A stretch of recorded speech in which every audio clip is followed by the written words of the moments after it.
Iran says it is in the final stages of drafting an agreement with Oman that would fundamentally alter control of the Strait of Hormuz, the narrow waterway through which a fifth of the world's oil and gas flows. Under the reported terms, Iran would oversee ships entering the Gulf through the strait, while Oman would manage outbound traffic. That is not a restoration of pre-war freedom of navigation. It is a transfer of operational authority to Tehran. The economic stakes are enormous. Before the war, 130 tankers passed through every single day. Returning to that volume, according to former U.S. diplomat Alan Eyre, would take a long time, months without incident to establish credibility because ship owners, insurers, and Gulf governments will not trust a new agreement immediately. This war is now nearly 6 months old. 2 prior ceasefires hinged on reopening the strait, and both collapsed.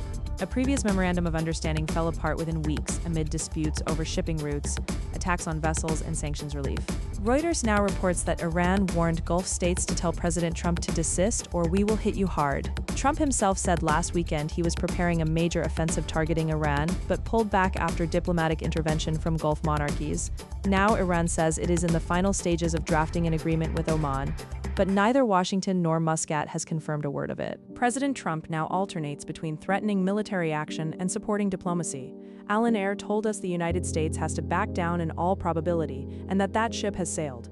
Megan Sutcliffe says an agreement on shipping is a necessary foundation for a broader ceasefire, but even if reached, it does not guarantee productive negotiations with Washington. The gulf between the two positions is stark. Washington has insisted the strait must remain open, free of Iranian control and without mandatory fees. The reported deal gives Iran exactly that authority, and Iran has reportedly discussed charging vessels according to the value of their cargo. Eyre says Iran may announce no tolls for the first 30 to 60 days, then introduce fees once the arrangement is normalized. He calls the outcome a massive setback for the principle and international law of freedom of navigation.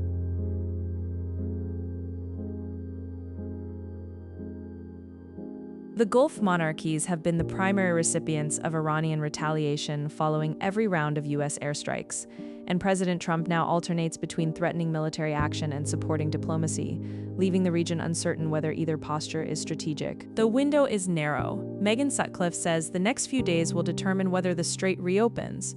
Iran and Oman are expected to issue formal statements on shipping coordinates and direct U.S.-Iran negotiations, which Sutcliffe says are essential to move any agreement from intention to signed paper, remain unscheduled. The last deal collapsed within weeks. This one hasn't been confirmed.